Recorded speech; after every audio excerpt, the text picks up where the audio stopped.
The billionaire spoke in Arabic, and only the black maid replied, silencing the room.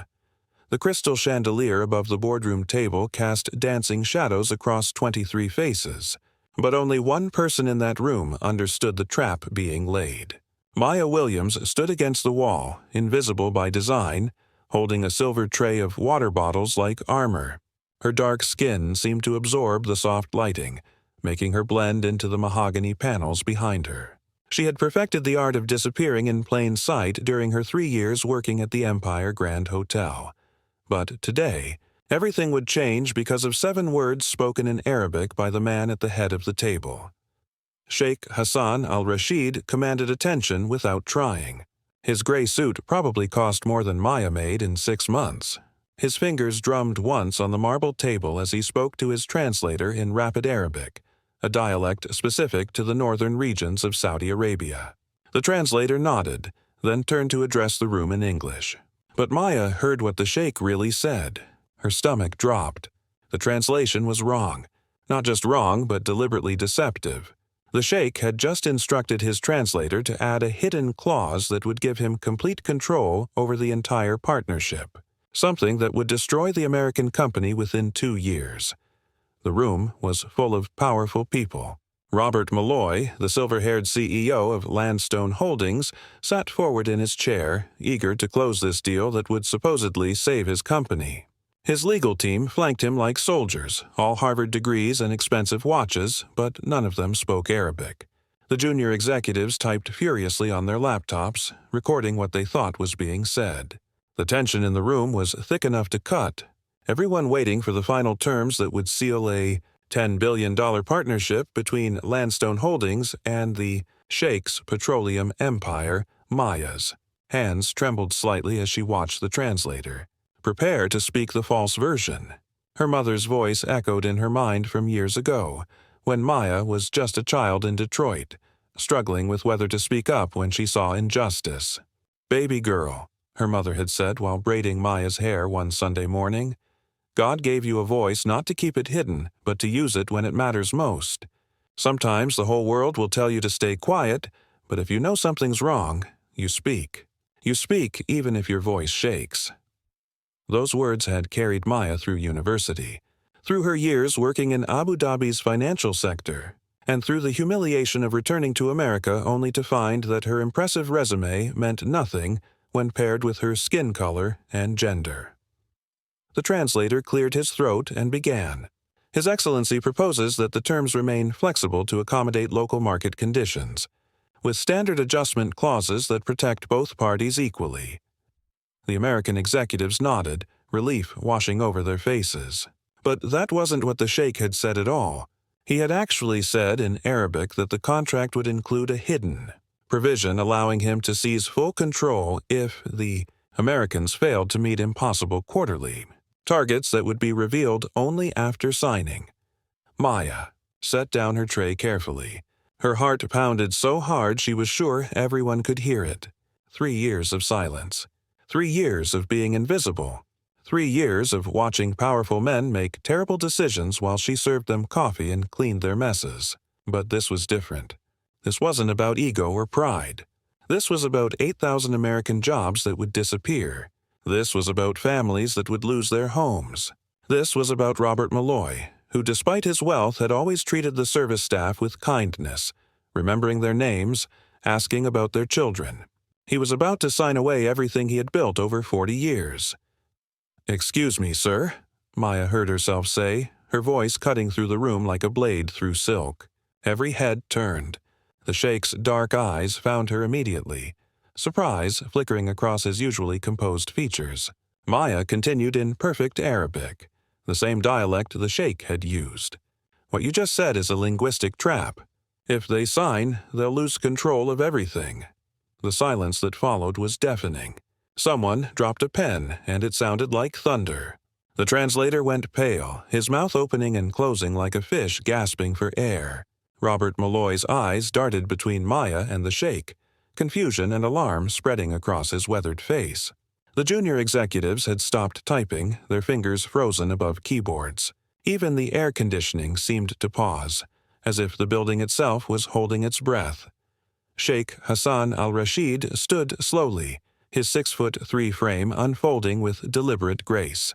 He walked around the table, his Italian leather shoes clicking against the marble floor with each measured step. He stopped 3 feet from Maya, close enough that she could smell his expensive cologne, something with notes of oud and amber. His eyes studied her face with an intensity that made her want to step back, but she held her ground. Her mother hadn't raised her to run. "You speak Arabic," he said in English, his voice carrying a dangerous edge that made several people in the room shift uncomfortably in their seats. "Yes," Maya replied in Arabic, keeping her tone respectful but firm. "And I understand the difference between negotiation and deception." The Sheikh's jaw tightened. "You dare accuse me of deception? You, a servant?" The word servant hung in the air like a slap. Maya felt heat rise in her cheeks, but she didn't look away. "I'm not accusing, Your Excellency. I'm translating accurately." "She's just a maid," someone whispered from the American side of the table. "Security should remove her." But Robert Malloy raised his hand. "Wait." He looked at Maya with new eyes, seeing her perhaps for the first time despite the dozens of meetings she had served. "Miss Williams, is it?" He remembered her name. Of course he did. What exactly did His Excellency say? Maya glanced at the Sheikh, who was watching her with an expression she couldn't read. Anger, curiosity, calculation. She made her choice. He instructed his translator to present terms that sound equitable but contain a provision in subsection 47 that allows for unilateral dissolution and asset absorption if Landstone fails to meet quarterly targets, that will be set after the contract is signed. The targets, as he phrased them in Arabic, are designed to be impossible to meet. The translator suddenly stood. "She's lying." "I would never." "Sit down, Ahmad," the Sheikh said quietly in Arabic. The translator sat immediately, his face flushed with shame. Robert Malloy's legal team erupted into hushed, frantic conversation. Papers rustled as they searched through the 100-page contract for subsection 47. The Sheikh hadn't moved, his eyes still fixed on Maya. "You're not just a maid," he said, switching to Arabic. "Who are you really?" Maya straightened her shoulders. "I'm exactly who I appear to be, Your Excellency. A woman with a master's degree in international finance from Georgetown, 3 years of experience with the National Sovereign Fund in Abu Dhabi, and currently, yes, a maid at this hotel because that's the only job I could get when I returned to America to care for my dying mother." Something shifted in the Sheikh's expression. "The National Sovereign Fund," he repeated slowly. "You worked under Director Rashid?" "Yes. He's my cousin." Maya's breath caught. Of all the connections in the world, of all the possible links between her past and present, she hadn't expected this. The Sheikh pulled out his phone and dialed a number. He spoke rapidly in Arabic, too fast for most to follow, but Maya understood every word. He was calling Dubai, at 2 a.m. Dubai time. After a moment, he held the phone toward Maya. "He wants to speak with you." With trembling fingers, Maya took the phone. "Director Rashid?" "Maya Williams," came the familiar voice, warm despite the late hour. "I wondered what had become of you. Hassan tells me you just saved some American executives from a very expensive mistake." "I only translated accurately, sir," Director Rashid laughed. "You always were too modest. Put my cousin back on." Maya handed the phone back to the Sheikh, who listened for several minutes, his expression unreadable. Finally, he ended the call and addressed the room in English. "It appears," he said slowly, "that we need to revisit these negotiations. My translator has been relieved of his duties. Miss Williams has correctly identified issues with the proposed terms." He paused, his gaze sweeping the room before settling back on Maya. "I propose we reconvene tomorrow with new representation." "Your Excellency," Robert Malloy stood, his voice steady despite the chaos of the last few minutes. "I'd like to request something unusual. I want Miss Williams to be present at tomorrow's meeting. As an advisor to our team." The room erupted. Legal counsel protested. The junior executives whispered frantically. Someone mentioned liability insurance and proper credentials. But the Sheikh raised his hand and silence fell again. "I have no objection," he said. "In fact, I insist on it. Anyone who has the courage to correct me publicly and the wisdom to do so accurately is someone who should be at the table, not serving it." Maya felt the world tilt. This morning she had put on her uniform expecting another day of invisibility. Now she was being invited to sit at a table where billion-dollar decisions were made. The same table she had cleaned countless times. I need to speak with my supervisor," Maya managed to say. "Your supervisor is Mr. Jenkins, correct?" Robert Malloy pulled out his phone. "I'll handle that. And, Miss Williams, our legal team will need to brief you this afternoon. Are you available?" "She's available," came a new voice from the doorway. Veronica Ellison, the hotel's general manager, stood there with an expression that suggested she had been listening for some time. "Miss Williams, you're relieved of your serving duties for the remainder of the week. Mr. Malloy, she'll meet your team in conference room 12 at 3 o'clock. The sheikh moved toward the door, his entourage scrambling to follow. As he passed Maya, he paused. "You cost me an advantage today," he said quietly in Arabic. "I prevented you from destroying a good man's company through deception," Maya replied in the same language. "There's a difference between winning and cheating, Your Excellency." "Is there?" A smile ghosted across his lips. "In my experience, the winner writes the definitions. But perhaps—" He glanced at Robert Malloy, who was directing his team with renewed energy. "Perhaps there's something to be said for winning with honor. I'll see you tomorrow, Miss Williams." After everyone had left, Maya stood alone in the massive boardroom. The chandelier continued its soft tinkling, the crystals catching the afternoon light. She walked to the window and looked out at the city below. 40 floors down, people rushed through their lives, unaware that a maid had just changed the course of a $10 billion deal. Her phone buzzed. A text from Carmen in housekeeping. "Girl, what did you do?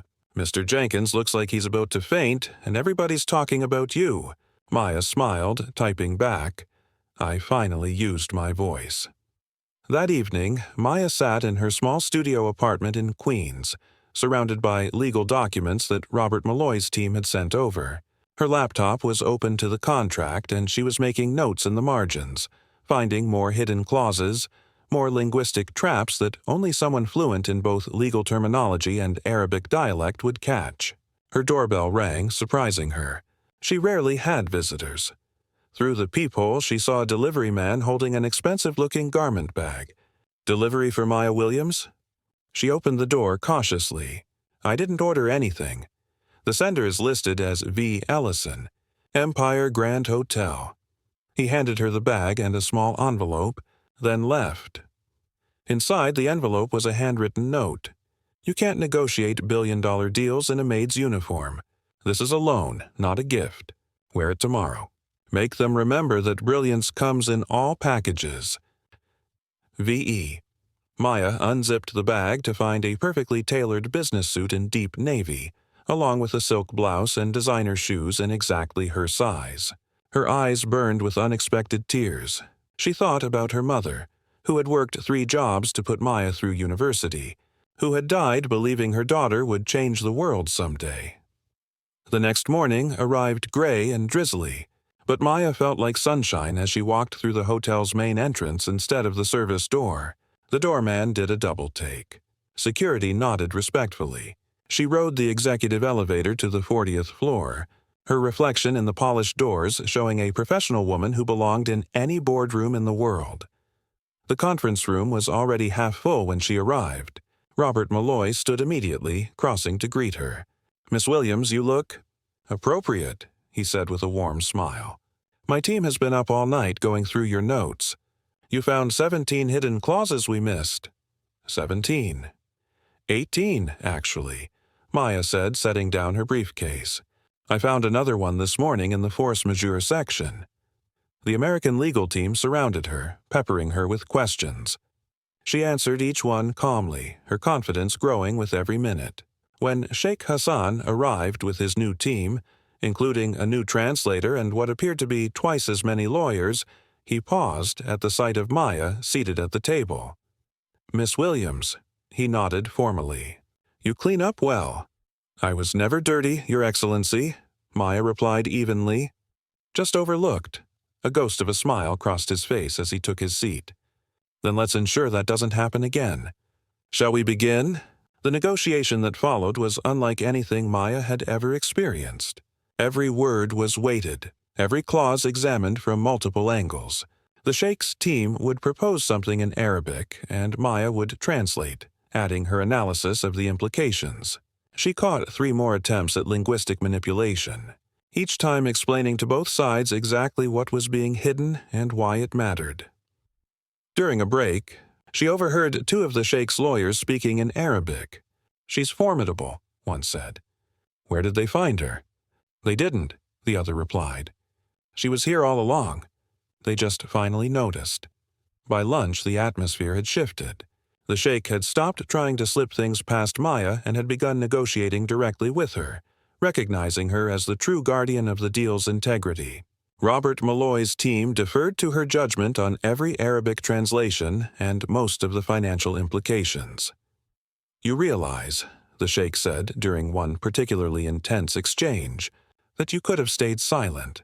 You could have let this deal go through as I intended, and no one would have known. Why didn't you?" Maya met his gaze steadily. "Because my mother taught me that integrity isn't about what you do when everyone's watching. It's about what you do when you think no one is. I may have been invisible in that room, but I wasn't absent. And I couldn't live with myself if I let 8,000 people lose their jobs because I was too afraid to speak up." 8,000 jobs? The Sheikh frowned. The company only employs 3,000 directly. Direct employment, yes. Maya pulled up a spreadsheet she had prepared. But Landstone's supply chain supports 5,000 additional jobs indirectly.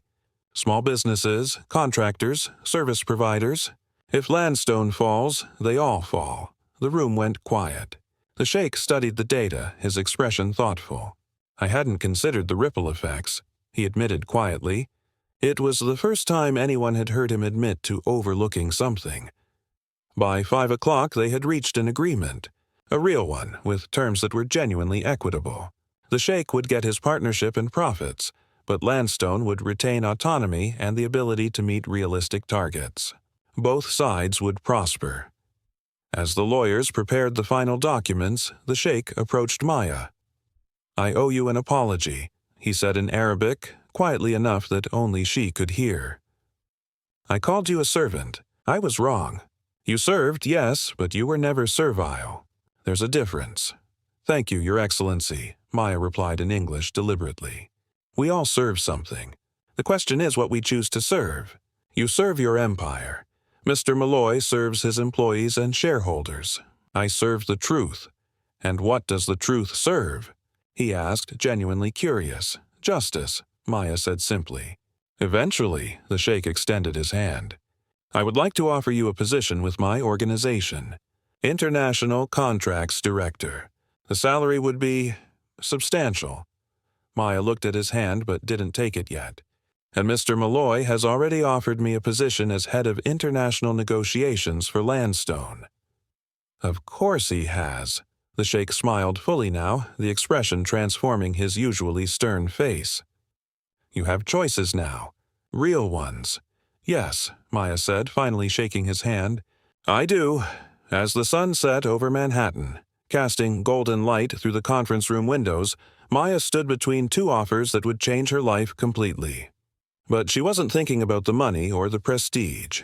She was thinking about her mother, about the years of being invisible, about all the other Maya Williamses out there, brilliant, capable, overlooked, still serving water in rooms where they should be making decisions. "I need a week to decide," she told both men. That night, Maya returned to her apartment to find it full of flowers. Bouquets from Robert Malloy's team, from Veronica Ellison, even from some of the Sheikh's lawyers who had been impressed by her performance. But the one that made her cry was a simple arrangement of daisies from the housekeeping staff at the Empire Grand Hotel. The card read, "You spoke for all of us today. With love, your invisible family." Maya sat at her small kitchen table, the same one where she had eaten countless lonely dinners after long shifts, wondering if her degrees would ever matter again. She pulled out her laptop and began typing. Not a response to either job offer, but something else entirely. A business plan. A week later, Maya stood in the same boardroom where everything had changed. Both Robert Malloy and Sheikh Hassan were there, along with Veronica Ellison and several others. Maya had asked for this meeting. "Gentlemen," she began, "I'm deeply honored by both of your offers, but I've decided to propose something different." She opened her laptop and projected a presentation onto the screen. "I want to create a consulting firm specifically designed to identify and elevate overlooked talent in service industries. People with advanced degrees, international experience, and valuable skills who, for various reasons, race, gender, age, immigration status, have been relegated to invisible roles." She clicked to the next slide. "The maid who has a law degree from her home country but can't practice here. The janitor with an engineering background. The food service worker who speaks 4 languages and understands international trade. They're everywhere, invisible, wasted potential that companies are literally throwing away." "You want us to invest?" the sheikh asked. "I want you to be clients," Maya corrected. "Both of you spend millions on recruiting firms to find talent. I'm proposing you let me find the talent that's already there, right under your noses, serving your coffee and cleaning your offices." Robert Malloy leaned forward. "What would you call this firm?" Maya smiled. "Visible." The room was quiet for a moment. Then Veronica Ellison spoke. "The Empire Grand Hotel will be your first client. We have over 300 service staff. I guarantee you'll find hidden gems." "Landstone will commit to a 2-year contract," Robert Malloy added. The sheikh was quiet longer, contemplating. "In my country," he said slowly, "we have a saying. The treasure you seek is often in the field you've already crossed. I'll do more than hire your firm, Miss Williams. I'll provide startup funding. Consider it penance for my earlier blindness." Maya felt tears threatening but kept her composure. "There's one condition. I want to keep working 1 day a week in service positions. Hotels, restaurants, offices. I never want to forget what it feels like to be invisible. It will keep me grounded and help me find the talent others miss." "That's unusual," the sheikh said. "I'm unusual," Maya replied. "That's the point." 6 months later, Maya stood in her new office looking at the wall covered with photos and success stories. The law graduate from Nigeria who was now working for a major firm. The former diplomat from Syria who had been washing dishes and was now heading international relations for a non-profit. The accountant from the Philippines who had been cleaning hotel rooms and was now managing portfolios worth millions. Her phone rang. It was Carmen from the Empire Grand Hotel. "Maya, we have a new hire in housekeeping. Says she has a PhD in biochemistry from Romania. You might want to meet her." "Send her up," Maya said, smiling. As she waited, Maya thought about that moment 8 months ago when she had stood against a wall, holding a tray of water, and made the choice to speak.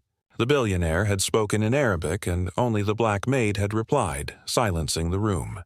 But more importantly, her voice had echoed far beyond that room, creating ripples that were still spreading, making the invisible visible, one voice at a time. The title of her story, she realized, wasn't just about that one moment of speaking up. It was about all the moments that followed, the voices that joined hers, the walls that came down, the eyes that finally opened to see the brilliance that had been there all along, serving in silence. That evening, Maya walked through the Empire Grand Hotel's service entrance one more time, dressed in a maid's uniform for her weekly shift. She nodded to the security guard who now knew her story but respected her choice to keep serving. As she pushed her cart down the hallway, she passed the boardroom where it had all begun. Through the open door, she could hear another negotiation in progress, this time in Mandarin. She paused, listening. The translation was wrong again. But this time, she wasn't alone. A young man from the kitchen staff, someone she had helped discover and elevate, was already stepping forward, clearing his throat. "Excuse me," she heard him say in perfect Mandarin. "There's something you should know about what was just said." Maya smiled and continued pushing her cart. The revolution hadn't been televised. It had been served on a silver tray. one voice at a time, by the people who had always been there, waiting for someone to finally hear them speak. The billionaire spoke in Arabic, and only the black maid replied, silencing the room. But that silence had become a roar, and the world would never sound the same again.